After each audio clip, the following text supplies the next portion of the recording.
Allez, je vais finir avec une dernière découverte. Cette-ci est plutôt dans le dark web, du côté d'un black market que j'ai pu infiltrer avec le service Veizataz, qui est là la partie autre que le blog. Le service Veizataz, si ça vous intéresse d'ailleurs, vous tapez veizataz.com. Et là, c'est la société Zataz qui fait de la cyberintelligence, qui recherche de l'information pour qui le souhaite. Et là, dans ce cas-là, que s'est-il passé ? Eh bien, un truc complètement fou. J'ai réussi à piéger un mec qui commercialisait. D'ailleurs, si ça vous intéresse, je vous mets l'URL. Hop, je vais le chercher de ce pas dans la petite barre qu'on appelle du navigateur. Tiens, voilà, je te le mets là sur Twitch, tu l'as dans le chat et si ça t'intéresse, tu le retrouveras bien sûr sur YouTube, là juste en bas dans le descriptif. Que s'est-il passé ?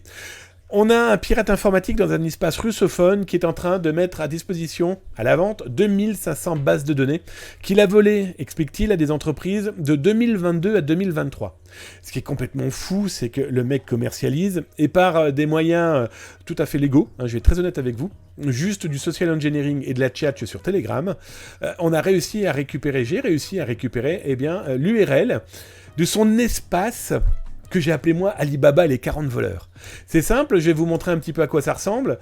C'est un espace cloud basé dans un point RU en Russie, dans lequel il y a toutes les bases de données qu'il a pu ponctionner, exfiltrer de 2022 à 2023. Alors là, je ne vous cache pas qu'il aurait suffi de cliquer pour pouvoir y accéder, mais ça vous montre qu'ils n'arrêtent pas, jamais, qu'ils ont besoin de plus en plus de cash, ces pirates informatiques, quel que soit le pays, je vais être très honnête avec vous, même si les pirates russes en ont peut-être un petit peu plus besoin que d'autres en raison de la politique mise en place par leur président, qu'ils soutiennent tous et toutes mordicus, mais ça montre surtout qu'ils continuent à cyberattaquer, qu'ils continuent à se faire de l'argent.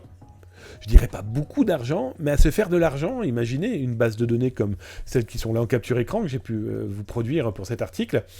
Allez, entre 10 et 100 $ pièce, il y en a 2500, ça fait un petit peu de cash. Ce qui est intéressant, c'est que les crypto-monnaies aujourd'hui étant devenues des éléments facilement traçables par certaines autorités, dont le FBI, ils savent plus trop non plus comment pouvoir commercialiser tout ça.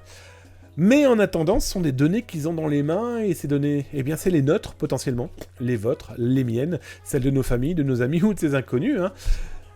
Et le business continue. Le business de la malveillance continue.